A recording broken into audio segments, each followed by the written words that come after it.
ನಮ್ಮ ಮಂತ್ರಿಗಳಾದ ಲಕ್ಷ್ಮೀ ಹೆಬ್ಬಾಳ್ಕರ್ ಅವರು ಹೊರಗಡೆಯವರು ಬೇಕಾ ಒಳಗಡೆಯವರು ಬೇಕಾ ಅಂತ ಕೇಳ್ತಾ ಇದ್ದಾರೆ. ಅವರು ಮಗ ಬೇಕಾ ಬೀಗರು ಬೇಕಾ ಅಂತ ಕೇಳ್ತಾ ಇದ್ದಾರೆ. ಆಯ್ಕೆ ನಿಮ್ಮದು, ತೀರ್ಮಾನ ನಿಮ್ಮದು. ನಿಮ್ಮ ಹಸ್ತದಲ್ಲಿ ನಿಮ್ಮ ಜವಾಬ್ದಾರಿ ಇವತ್ತು ಇದೆ. ಒಂದು ಮಾತು ಹೇಳಿದ್ರು, ಅವರ ಸಾಧನೆ ಏನು ಅಂತ ಅನೇಕ ಸಾಧನೆಗಳನ್ನ ಹೇಳ್ತಾರೆ. ನಾನು ನಿಮ್ಗೆ ಹೇಳ್ತಾ ಇದ್ದೀನಿ, ಕಳೆದ 3 ವರ್ಷ ನಾವೆಲ್ಲ ಕೊರೋನಲ್ಲಿ ನಾವು ತತ್ತರಿಸ್ತಾ ಇದ್ದೀವಿ. ಬಿಡಿ, ಅವರು ನಮ್ಗೆ ಏನ್ ಕೊಟ್ರು ಏನ್ ಬಿಟ್ರು ಬೇರೆ ವಿಚಾರ. ಮಾದಾಯಿ ವಿಚಾರದಲ್ಲಿ ನಮ್ಗೆ ಅನುಮತಿ ಕೊಡಕ್ಕಾಗಲಿಲ್ಲ. ಬಡತನಕ್ಕೆ ನಮ್ಮ ಸಮಸ್ಯೆಗಳನ್ನ ನಿವಾರಣೆ ಮಾಡಕ್ಕಾಗಲಿಲ್ಲ. ರೈತರುಗಳ ಆದಾಯ ದುಪ್ಪಟ್ಟು ಮಾಡಕ್ಕಾಗಲಿಲ್ಲ. ನಮ್ಮ PM ಅಶೋಕ್ ಹೇಳಿದಂಗೆ ನಿಮ್ಮ ಅಕೌಂಟ್ ಯಾರು 15 ಲಕ್ಷ ರೂಪಾಯಿ ಬರಲಿಲ್ಲ. ಯಾರು ಉದ್ಯೋಗ ಕೂಡ ನಿಮಗೆ ಬರಲಿಲ್ಲ, ಅದು ಬೇರೆ ವಿಚಾರ.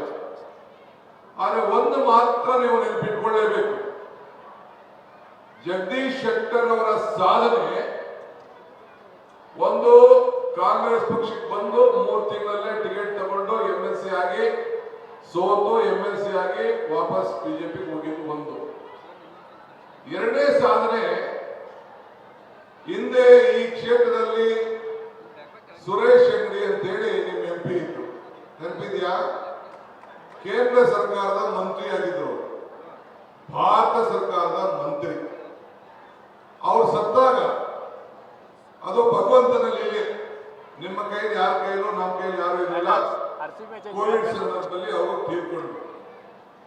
ಒಬ್ಬ ಅಂತಿಮ ಸರ್ಕಾರಕ್ಕೆ, ಒಬ್ಬ ಕೇಂದ್ರ ಮಂತ್ರಿಗೆ, ಈ ಭಾಗದ ಸಂಸತ್ ಸದಸ್ಯರಿಗೆ, ಅವರ ಬೀಗರಿಗೆ, ಯಾರ ಬೀಗರು?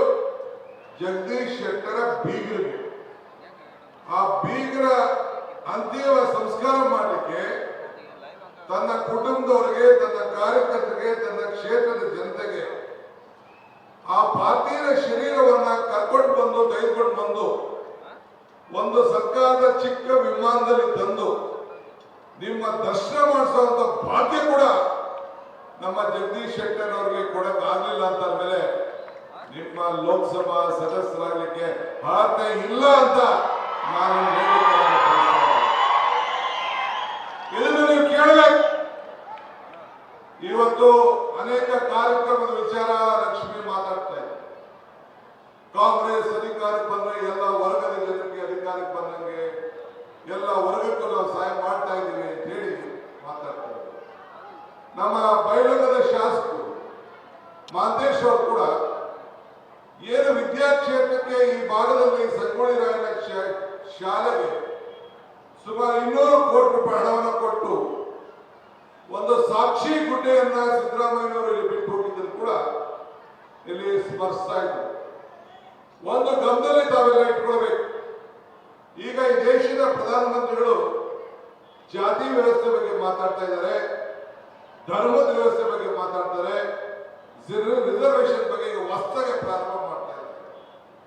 ನಮ್ಮ ರಾಜ್ಯದಲ್ಲಿ ರಿಸರ್ವೇಶನ್ ಬಹಳ ಹಿಂದಿನೂ ಕೂಡ ನಮ್ಮದೇ ಆದಂತಹ ಒಂದು ಪದ್ಧತಿಯಲ್ಲಿ ನಾವು 50%ಗಿಂತ ಹೆಚ್ಚಿಗೆ ನಮ್ಮ ನ್ಯಾಯವನ್ನ ಬದ್ಧವಾಗಿ ಕೊಡಬೇಕು ಅಂತೇಳಿ ಮೊದಲಿಂದ ಕೂಡ ಪ್ರತಿಪಾದನೆಯನ್ನು ಮಾಡಿಕೊಂಡು ಎಲ್ಲ ರಂಗದಲ್ಲೂ ಕೂಡ ನಾವು ಅವಕಾಶವನ್ನು ನಾವು ಮಾಡಿಕೊಂಡಿದ್ದೇವೆ. ಇದೇ ಸಿದ್ದರಾಮಯ್ಯವರು ಮುಖ್ಯಮಂತ್ರಿ ಇದ್ದಂಥ ಸಂದರ್ಭದಲ್ಲಿ ಇದೇ ನಮ್ಮ ಆಂಜನೇಯ ಮಂತ್ರಿ ಇದ್ದ, ಅವರ ಕೈಯಲ್ಲಿ ಪರಿಶಿಷ್ಟ ಜಾತಿ ಪರಿಶಿಷ್ಟ ಪಂಗಡದವರಿಗೆ ಸುಮಾರು ಏನು ಒಂದು ಅವರ ಜಾತಿ ಅನುಗುಣವಾಗಿದ್ದಂಥ ಜನಸಂಖ್ಯೆಗೆ ಒಂದು ಕಾನೂನುಬದ್ಧವಾದಂತಹ ಒಂದು ತಿದ್ದುಪಡಿಯನ್ನು ತಂದು ಇವತ್ತು ಆ ತಿದ್ದುಪಡಿ ಅನುಗುಣವಾಗಿ ಪರಿಶಿಷ್ಟ ಜಾತಿ ಪರಿಶಿಷ್ಟ ಪಂಗಡಕ್ಕೆ ಸುಮಾರು 35,000 ಕೋಟಿ ರೂಪಾಯಿ ಮೀಸಲಾತಿಯನ್ನು ಇವತ್ತಿಟ್ಟು ಆ ಜನರಿಗೆ ಅನುಕೂಲ ಮಾಡುವಂತ ಒಂದು ದೊಡ್ಡ ಐತಿಹಾಸಿಕ ತೀರ್ಮಾನ ಕಾಂಗ್ರೆಸ್ ಸರ್ಕಾರ ಮಾಡ್ಕೊಂಡು ಬಂದಿದೆ. ಇಂಥ ಒಂದು ತೀರ್ಮಾನ ಇವತ್ತು ಪ್ರಜಾಧ್ವನಿ ಯಾತ್ರೆ ಪ್ರಾರಂಭ ಮಾಡಿದ್ರು. ನಿಮ್ಗೆಲ್ಲ ನಮ್ಗೆ ನಂಬಿಕೆ, ಬೆಳಗಾವಿ ಮಹಾಜನತೆ ನಂಬಿಕೆ, ಮಹಾತ್ಮ ಗಾಂಧೀಜಿಯವರು ಕಾಂಗ್ರೆಸ್ನ ನಾಯಕತ್ವ ವಹಿಸಿದಂತ ಜಾಗದಲ್ಲಿ ಬಂದು ಆ ಗಾಂಧಿ ಬಾವಿಯಲ್ಲಿ ನೀರು ತೆಗೆದು. ನಾರ್ತ್ ಫಸ್ಟ್ ಉತ್ತರ ಕರ್ನಾಟಕದ ಆವಾಜ್.